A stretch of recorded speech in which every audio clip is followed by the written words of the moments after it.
Hi guys, welcome to another episode of Frank and Wise. Today we have with us Miss Palak Jain Bumla and she is an expressive art therapist. So therefore the agenda of today's conversation is expressive art therapy. Hi ma'am. Hi, thank you for inviting. So my first and foremost question to you would be what is the difference between art therapy and expressive art therapy?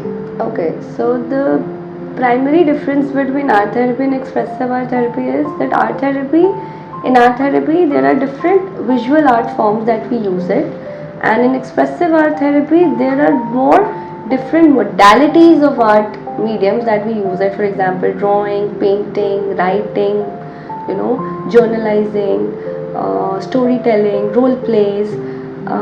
So this is the primary difference between art therapy and expressive art therapy.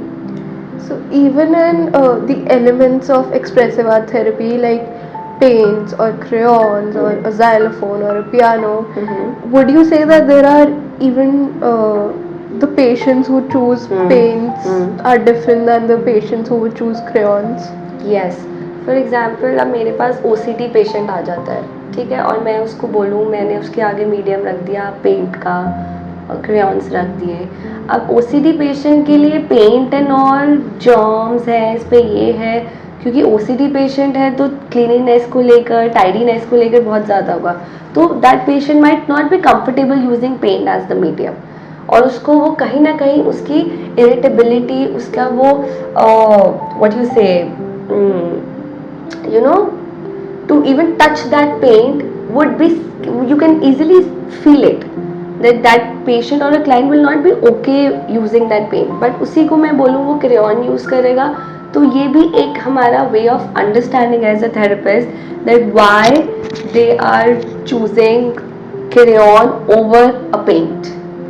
So, हो सकता है वो vocal ना हो अपने OCD के बारे में, लेकिन उसके एक्शंस अब more than enough for us as a therapist to understand कि this poor client has OCD. It could be slight, severe, moderate, but has some OCD.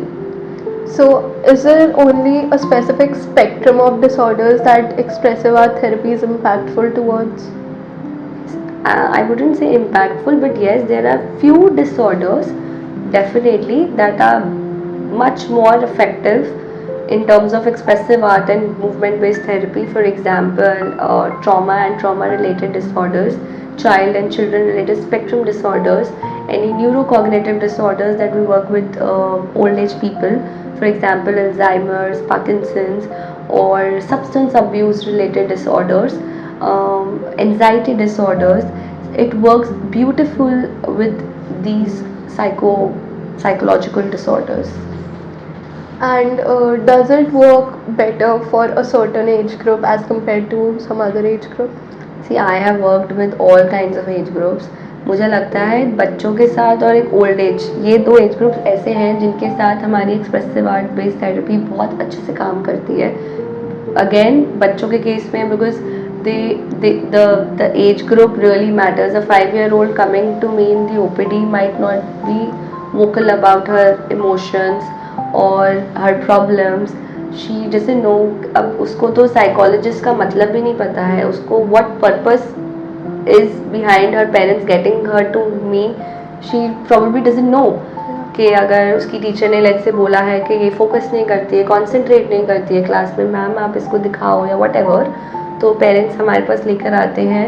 अब बच्चे को तो नहीं पता है कि मुझे कोई प्रॉब्लम है या नहीं है. In fact I will never say that it is a cause of problem also कि बच्चा फोकस नहीं कर रहा है या कॉन्सेंट्रेट नहीं कर रहा है. तो हम अब उन केसेस में हमारी expressive art and movement based therapy बहुत अच्छे से काम करती है, जहाँ पे हम उनको एक्सप्लोर करने देते हैं डिफरेंट आर्ट मीडियम से, और स्टोरी टेलिंग में हम अंडरस्टैंड करने की कोशिश करते हैं कि बच्चे को क्या प्रॉब्लम है, या लेट्स से अगर स्कूल सेटिंग में प्रॉब्लम है, पेरेंट्स ने कंसर्न शो किया है, तो we plan a role play around teacher and student and we talk about it. तो उसमें बच्चा एक आपको टीचर ही समझता है और आपके साथ बातें करता है, या अपने आप को वो स्टूडेंट समझता है या टीचर समझता है. So the exchange of the exchange of words, the exchange of emotions and the feelings, the thoughts that the child has in his or her mind comes out through role plays. So, yeah. So you've talked about how it works for children.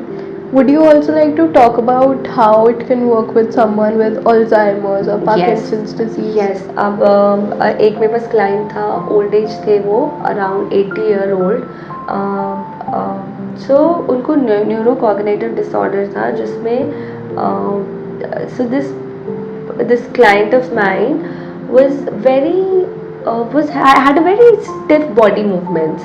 मतलब उनका हाथ हमेशा ऐसे ही रहता था, catatonic behaviour था बहुत ही ज़्यादा, and this finger was always like this, right. Now this patient of mine was very much aware of the surroundings, but बहुत ही बॉडीली रिस्ट्रिक्शंस थी. मूवमेंट का काम हमने उनके साथ किया जिसमें उनके it really helped the movement therapy, the art therapy. It really helped my patient to open up, to explore.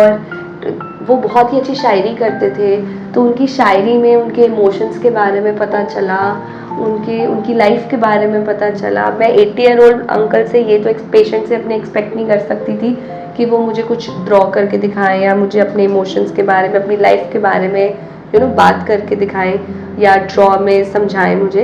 लेकिन उनकी शायरी में, उनकी पोइट्री में, उनका वो जो एक फोटे था उससे उनके इमोशंस के बारे में पता चला, उससे उनकी लाइफ के बारे में पता चला.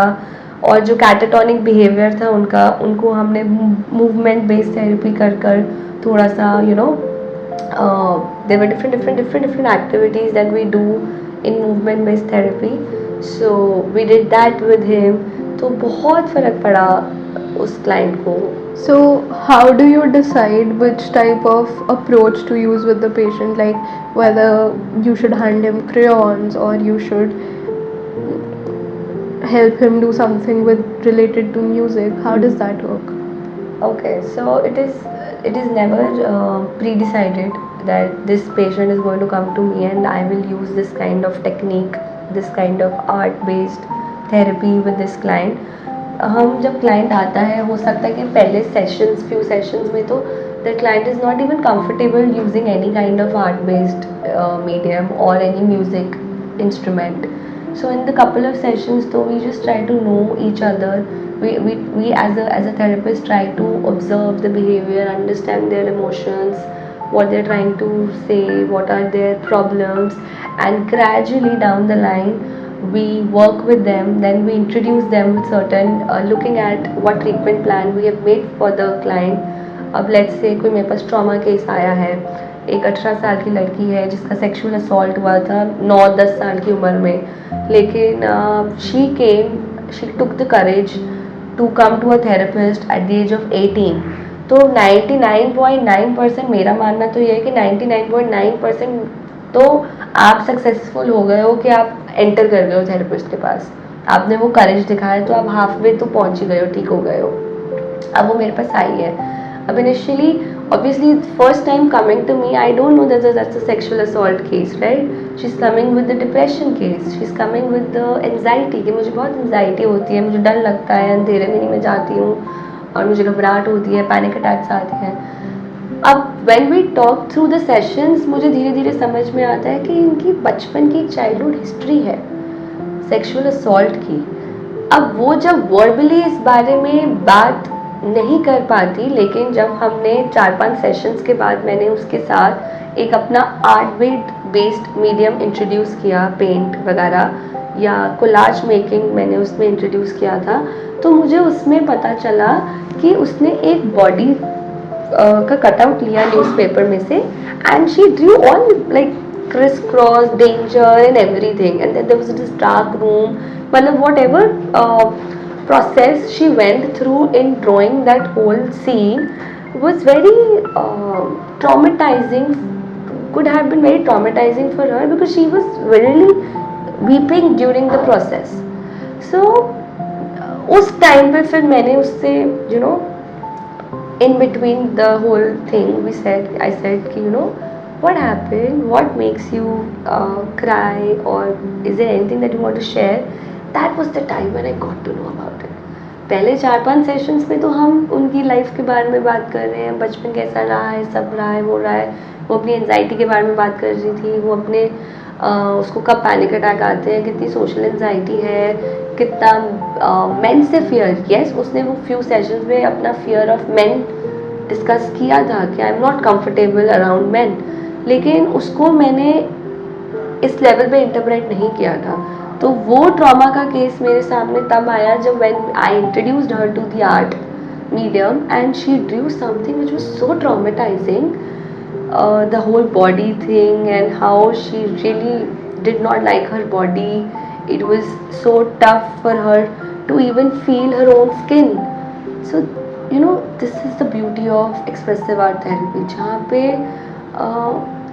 unnoticed non-verbal emotions बाहर आते हैं, जो आप, चाहे वो बच्चा है, चाहे वो एडल्ट है, चाहे वो ओल्ड एज है, आपको कभी कभी आप नहीं बात करना चाहते, आप नहीं एक्सप्रेस करना चाहते, लेकिन ये डिफरेंट फॉर्म्स ऑफ आर्ट और म्यूज़िक और मूवमेंट हमें हेल्प करते हैं to reach to a understanding of that client. Okay. As you said that it took quite a few sessions for her to open up to you. So is it possible that while the client is making the art piece or in the process of making it, your interpretation of individual elements is different, but when it comes together as a whole piece, your perspective towards the artwork changes? 100%. 100%. Because like I said, that this is a very self-explorative and a self-reflective journey.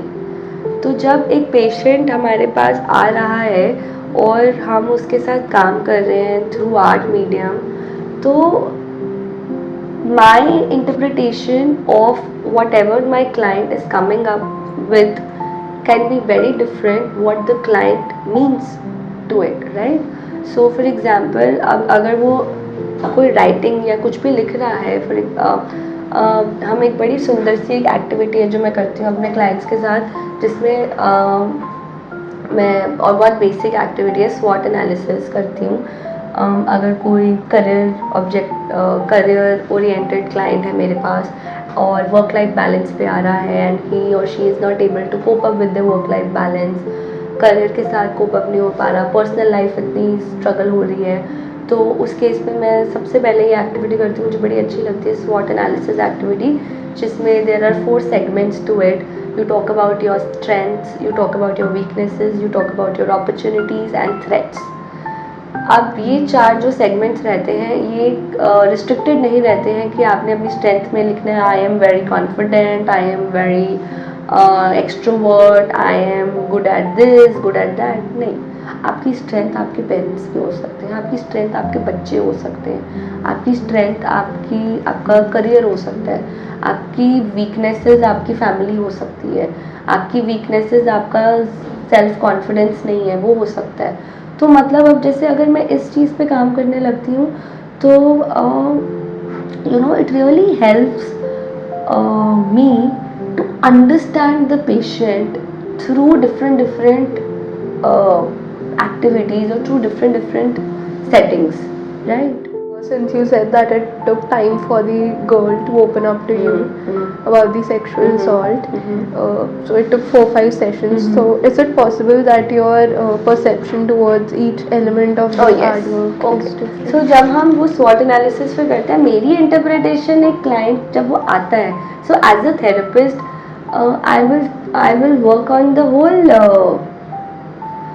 MSC of the part, MSC of the client, right? The mental status examination मैं पूरा करूँगी उस client का, जिसमें मेरी उसकी history आएगी, उसके बैकग्राउंड के बारे में बात होगी, उसके कल्चर के, वो कहाँ से आ रहा है, क्या बैकग्राउंड है, क्या सोशियो इकोनॉमिक स्टेटस है उसका, हर चीज़. तो मेरी interpretation will depend on so many other factors and not just what the client has come up with the medium. मैंने अगर फॉर एग्जाम्पल उनको कोई मीडियम दिया है, मेरा इंटरप्रिटेशन सिर्फ उस आर्ट वर्क के ऊपर बेस्ड नहीं होगा. How the client is coming, sitting, walking into the OPD, sitting, how clean, crisp, proper he और she is, how interactive that the client is. तो there are different factors which will on which my interpretation will depend on. तो जब वो कोई भी art medium कर रहे हैं उसके बेसिस पे मैं थोड़ी बहुत अपनी इंटरप्रिटेशन ज़रूर बनाऊंगी, लेकिन at the end of the day it depends on how the client will come up with their own self, So right. since the perception of art is objective, how does expressive art therapy work? See, yes, it is very objective in nature, but like I said, अब अगर client आ रहा है और वो paint नहीं use करना चाहता, crayons use करना चाहता है, और शायद वो पेपर वर्क करने में ज़्यादा इजी है, उसको राइटिंग एंड ऑल पेन के साथ इजी है, और वो कोई भी कलर मीडियम नहीं यूज़ करना चाहता, वहाँ पे हमें थोड़ी बहुत अंडरस्टैंडिंग मिल जाती है कि ये क्लाइंट OCD हो सकता है, ये क्लाइंट लेट्स से बहुत ही रिस्ट्रिक्टेड होगा, will take us time to open up with this client, बहुत ही रिजर्व नेचर का होगा. तो एक्सप्रेसिव आर्ट थेरेपी से हमें ना कहीं अंडरस्टैंडिंग मिल जाती है. अब वो डिपेंड करता है, do we introduce art expressive art therapy in the beginning of the sessions or down the line through the sessions we come up with this. So it differs from a patient to patient or a client to client. So since it differs from patient to patient or client to client, does art therapy work better individualistically or in a group setting? मुझे लगता है दोनों चीज़ों में बहुत अच्छी काम करती है, क्योंकि यू नो व्हाट, जैसे मूवमेंट एक मूवमेंट है, that is the first form of communication. हमें रियलाइज़ नहीं होता है, लेकिन वो फर्स्ट फॉर्म ऑफ कम्युनिकेशन होता है हमारा. छोटा बच्चा होता है, अगर ही और she is hungry and less than a year old wants to communicate to the mother that I'm hungry, that the child will start crying or angry होने लग जाएगा, मतलब कुछ ना कुछ एक्शन बॉडीली मूवमेंट शुरू हो जाएंगी, है ना. तो अब माँ को कैसे समझ में आता है या कॉन्स्टिपेटेड है चाइल्ड, कॉलिक है चाइल्ड, तो माँ को कैसे समझ में आता है कि मेरे बच्चे को कुछ तो प्रॉब्लम है. दैट्स द मूवमेंट इफेक्ट, जिसमें वो अपने मूवमेंट्स के थ्रू ही कम्युनिकेट कर रहा है वर्ल्ड के साथ, अपनी सोसाइटी के साथ.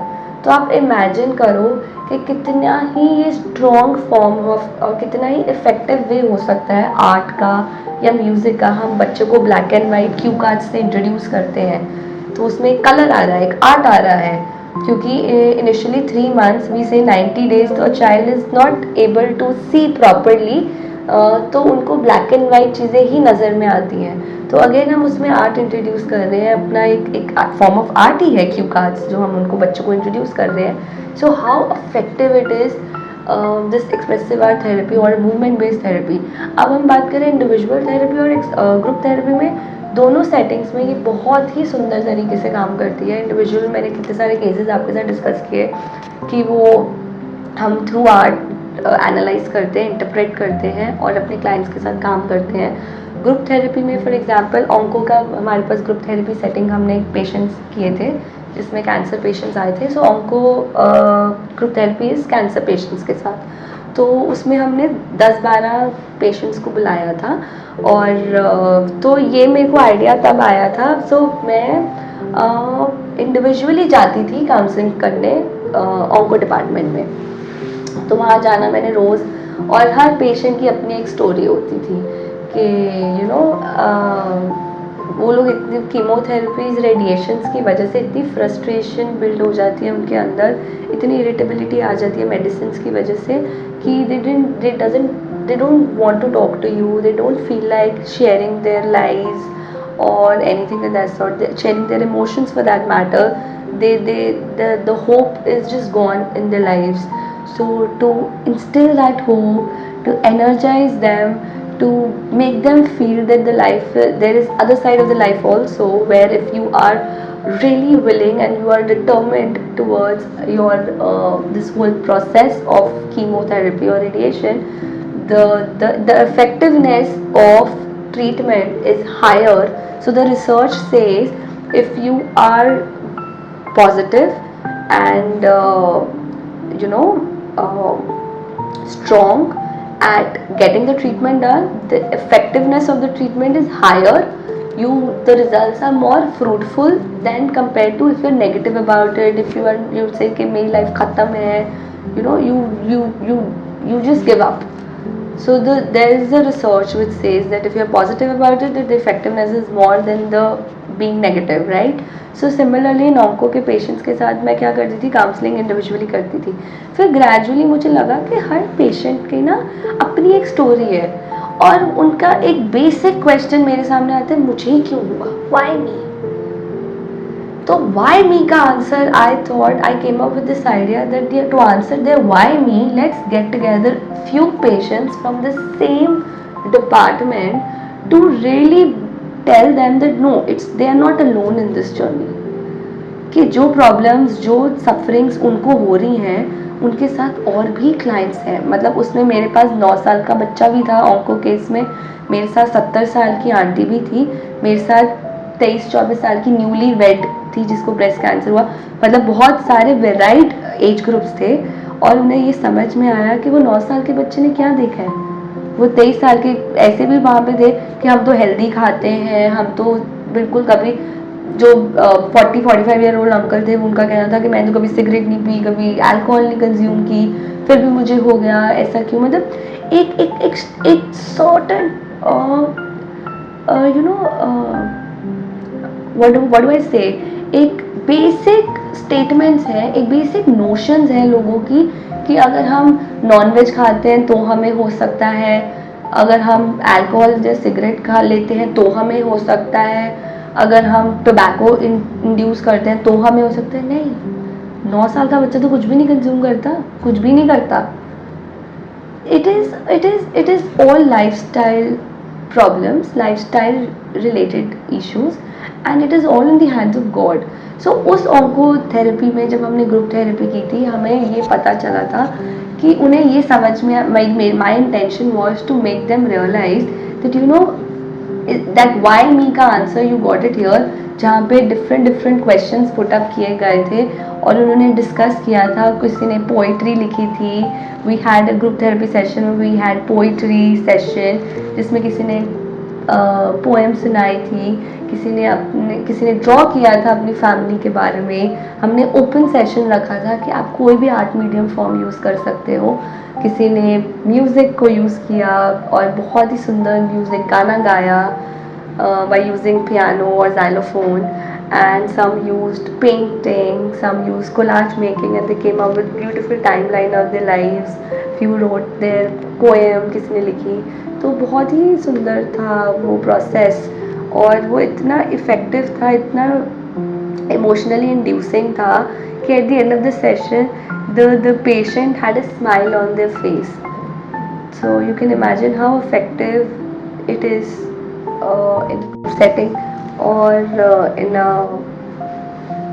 individual setting. So we've talked about age groups and we've talked about individualistical and group approach.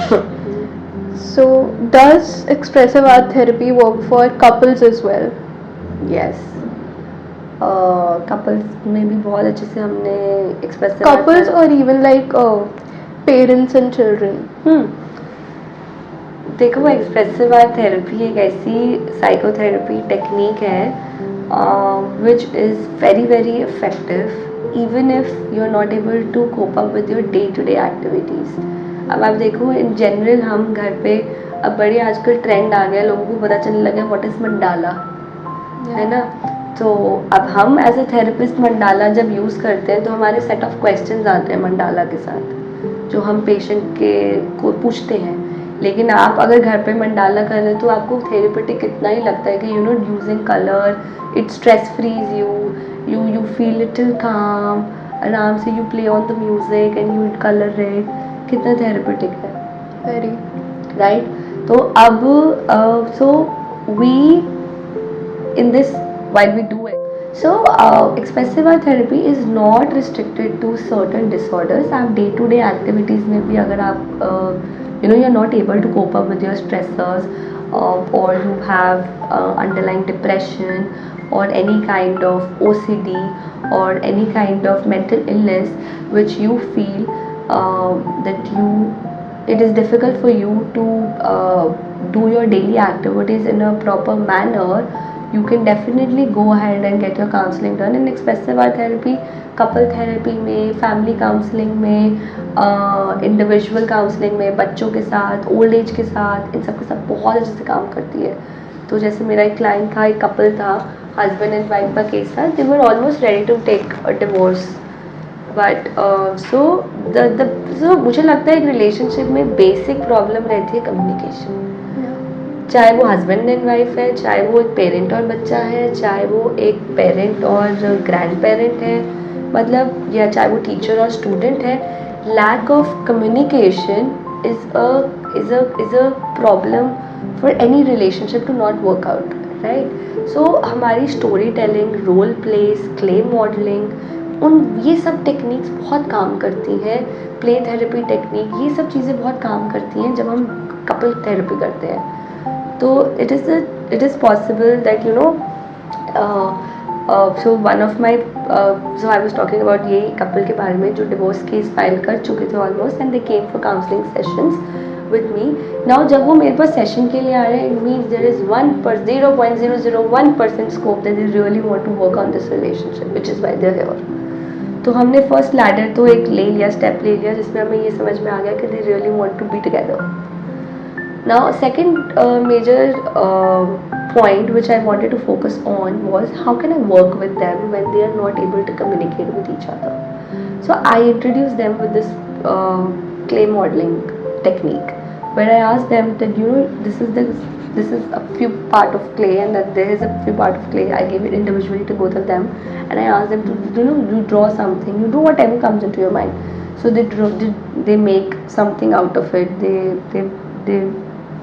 They make a husband, and then they make that the husband makes himself and the child. They have a child, and the mother also, the wife also does the same thing. She makes her own self, and so then I just told them that it's not you who are communicating with each other, but आप as a husband और ये आप as a wife एक दूसरे से बात कर रहे हैं. तो अब क्या बातें करोगे? जैसे हम puppet को एक रखते हैं मीडियम टू कम्युनिकेट, बोल तो हम रहे होते हैं लेकिन एक्ट तो पपेट कर रहे होते हैं. सिमिलरली आई टोल्ड देम कि आप एक दूसरे से बात करने की कोशिश करो. तो the husband started with his set of problems कि हर वक्त फ़ोन पे लगी रहती है, बात नहीं करती है, टाइम नहीं है, पूरे दिन में 1 घंटा जो मैं रात को घर आता हूँ, you don't give me time. And then the wife with that whole clay thing is telling that what this वो 1 घंटा is not enough for me. मतलब आई एक्सपेक्ट यू कि ये एक रिलेशनशिप है, इसमें टेक्स्ट मैसेजेस कॉल्स भी important होते हैं. और so they were trying to communicate with each other through that figures that they have drawn, that they have made, right? Instead of having an eye contact with each other, that medium became a husband and wife, and that medium became the medium of communication amongst them. So उससे धीरे धीरे we went on to the next level where they came up with story telling, जिसमें फिर husband अपनी set of story सुनाने की कोशिश कर रहे हैं कि ये चीज़ें हैं मेरी लाइफ में, ये प्रॉब्लम्स है मेरी लाइफ में, जो कि कभी उन्होंने वाइफ के साथ डिस्कस नहीं की. Being the male chauvinist, male ego and everything, and the wife had her own problems. तो उस कपल थेरेपी में मुझे ऐसा लगा कि expressive art therapy made them communicate. So आप देख लो इतनी इफेक्टिव है this whole process of creating something and this whole art making process, जिसमें आप अपने आप को एक्सप्लोर करते हो, जानने की कोशिश करते हो, and then you communicate through art. So, as a psychologist, what are the ethical barriers that you put across or you are put across? So, what are those ethical barriers? Like, I know there's doctor-patient confidentiality. Is there also a thing that you can't display the artwork or you can't show it to someone else? Right. Okay. So, सबसे पहले तो जब हमारे पास client आता है तो हम उनको एक चीज़ बहुत अच्छे से कॉन्फिडेंशियलिटी पार्ट का क्लॉज क्लियर कर देते हैं कि we will only break the confidentiality when it's a suicidal case. और कुछ केसेस में, सब्सटेंस अब्यूज़ केसेस में भी हम कॉन्फिडेंशियलिटी को ब्रेक करने की कोशिश करनी पड़ती है हमें, क्योंकि उसमें हमने केयर गिवर्स को भी अवेयर करना होता है कि वो इंड्यूस ना करें, they may lie about it. The substance abuse cases में the clients will lie to you. It is very common. So in that cases we have to be in constant touch with the caregivers. मतलब मेरे पास एक client था drug abuse का, जो अपनी mother के साथ आता है, ग्रेजुअली उसके फादर भी आते हैं, उसकी वाइफ भी आती है, और जब मैं उससे पूछती हूँ कि आपने लिया ओपीएम और कोकीन व्हाटएवर, तो ही सेड नो, मैंने तो नहीं लिया. तो जब हम ड्यूरिंग द सेशंस बात करते हैं, 2-4 सेशंस के बाद कनेक्शन बिल्ड हो गया, एम्पैथाइज कर लिया, ट्रस्ट बिल्ड कर लिया, और वो अपनी लाइफ के बारे में बात करने लग गया. According to him he wasn't taking anything, and from the family I get to know कि वो घर से जंप करके ही eloped from the house to score that thing. तो अब अगर तो इस ऐसे केसेस में फिर हमें अपनी कॉन्फिडेंशियलिटी को थोड़ा ब्रेक करना पड़ता है, जबकि other than that we really don't break the confidentiality. And another barrier, I think सबसे बड़ा बैरियर ही ये है मेंटल हेल्थ स्टिग्मा, जो कि अब इरिस्पेक्टिव ऑफ, मेरे पास अभी भी ऐसे केसेस आते हैं, कितने कॉल्स आते हैं कि we want to show up, we want to have a session. अच्छा, आप हॉस्पिटल में देखते हो, नहीं हमें हॉस्पिटल में नहीं आना है, आप प्राइवेट में देखते हो तो हम आ जाएंगे, because they don't want to put that थप्पा ऑन देमसेल्व्स कि हम साइकोलॉजिस्ट के पास जा रहे हैं, वी आर नॉट पागल, we I don't know what people assume being when you go to a psychologist, कि आप पागल हो या व्हाटएवर. प्लीज़ ऐसा कुछ नहीं है, आप पागल नहीं हो इसलिए आप थेरेपिस्ट के पास जा रहे हो. अगर आप पागल हो तो आप नहीं जाओगे, आप कहोगे मैं तो बिल्कुल ठीक हूँ. आप अगर अवेयर हो अपनी लाइफ को लेकर, अपने इमोशंस को लेकर, अपनी फीलिंग्स को लेकर, अपने थॉट्स को लेकर, एंड यू थिंक कि अब अगर मैं सैड हूँ, अब डिप्रेशन, व्हाट इज डिप्रेशन? अगर आप अब डिप्रेशन अब chronically sad. हाँ, it has to go for more than 2 to 3 weeks that you feel sad, you feel aloof, you feel isolated, you don't feel like eating, there is a lack of sleep, either there is hypersomnia or insomnia. So you know, so I think barrier तो सबसे बड़ा expressive art therapy तो is on a later stage. Mental health stigma is the major barrier in the whole process of this counseling. So I think it needs to break down, and people should really talk about it. And there are so many which is why these are new therapies that have come up. These are new ways of doing counseling where people are not open about it through communication. Then this non-verbal way of communicating is really being very effective way of getting counseling done. Okay. And for the second part of question, are you like allowed to show the artwork to someone, or does it have to be kept दोनों secret? Side of the stories है. मतलब ऐसे भी patients हैं मेरे पास जो bulletin board पे अपना आर्ट वर्क लगा के जाते हैं for to show, you know, they are so inspiring about, they're so confident about their artwork that they really want to show up, and even if they come up to me after a year or so, they say, oh, this is there. So they're really proud of what they've drawn or what they've come up with, what they have made.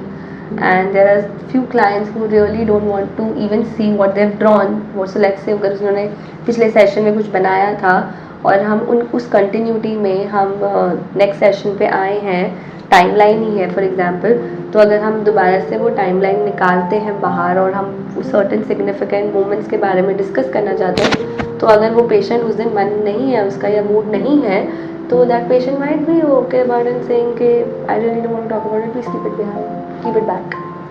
So then we just keep it. So art work है या कुछ भी है, वो अब जैसे मेरे पास 10 साल का बच्चा था,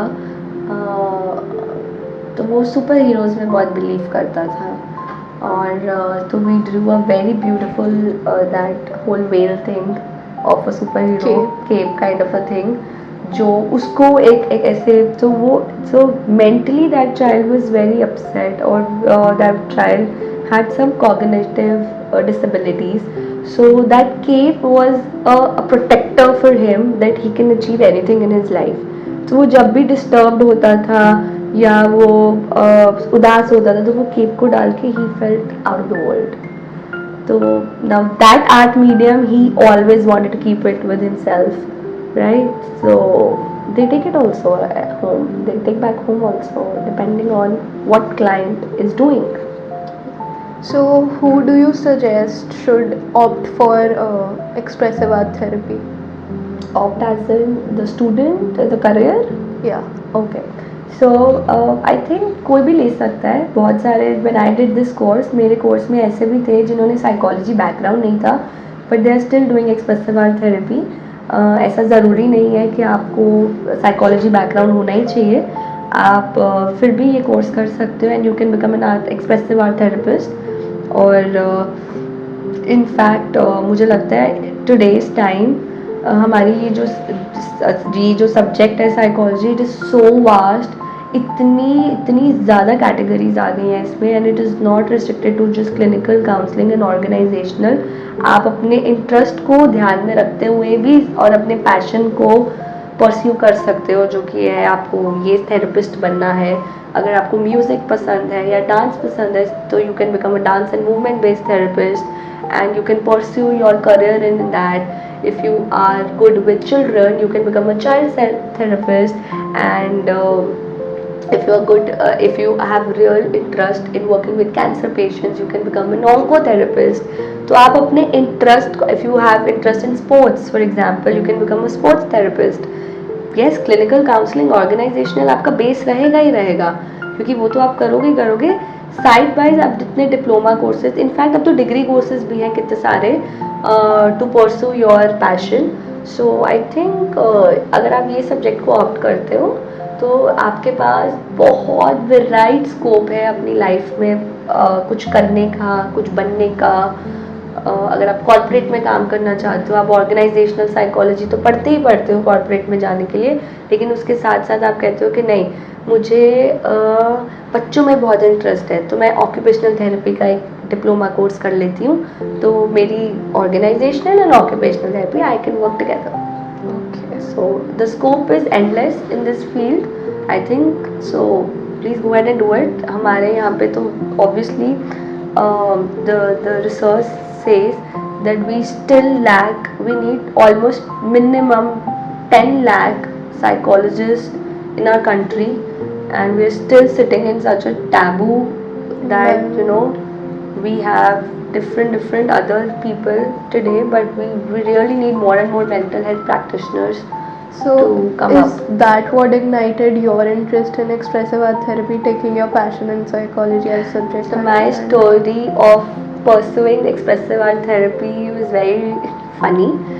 So my journey to reach to this point has been very unpredictable, and that's honestly I'm saying.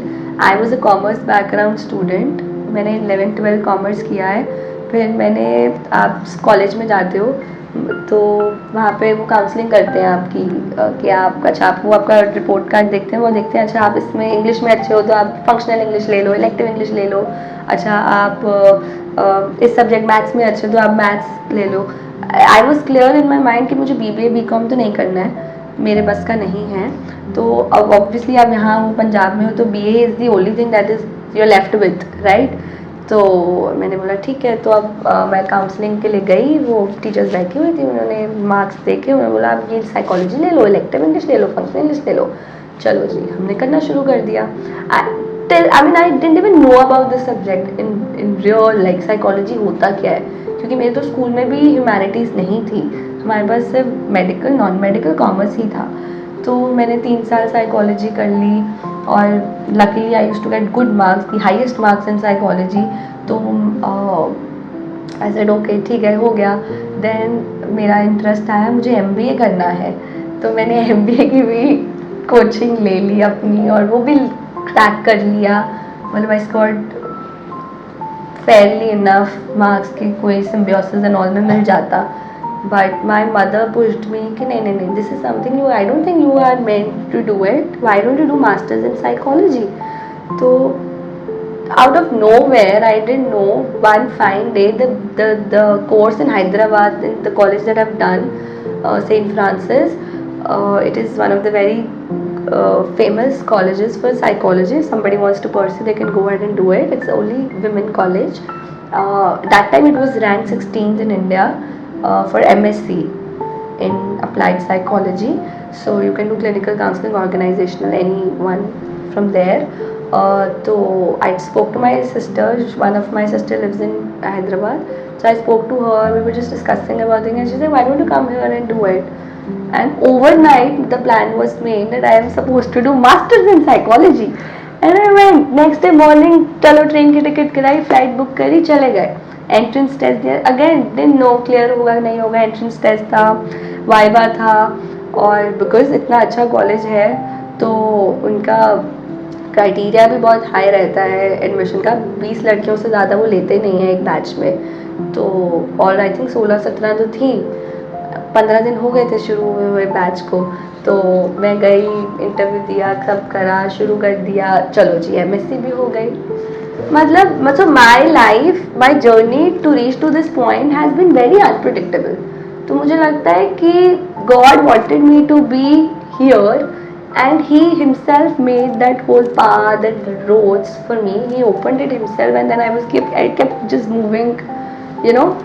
So but today if you ask me, I love my job, I love this subject, I'm very passionate about it. और मुझे नहीं लगता है कि आपको books या आप कहो कि you need to be very good with your subject as such. ये इतना एक्सपीरियंशियल जर्नी है कि आप विद एक्सपीरियंस अपने पेशेंट्स के थ्रू ही अपनी जर्नी एक्सप्लोर करते हो और आप सीखते हो.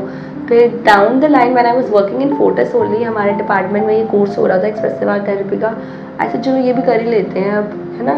Knowledge is endless, you can never say कि मुझे सब आता है. तो आई सेड ये भी कर लेते हैं. तो I entered this, did a month course, became an expressive art therapist. So this is how it is. So funny question. Since you're an expressive art therapist and you generally analyze the drawings or the music or how a person is walking, moving, so do you unconsciously do you start analyzing a person in a non-therapeutic environment? A lot of times. And in fact my sister knows about it, and even if she's listening to it, she will understand. She has that Palak di, no. But so when we go for dinners and anything, I will just stand looking at people and I'm like, so it's not that I'm looking at what they're wearing, what jewelry they're wearing, what clothes they're wearing. No, my whole thought process goes into why this person is standing this way, why this person is doing this, why this person is talking in this manner.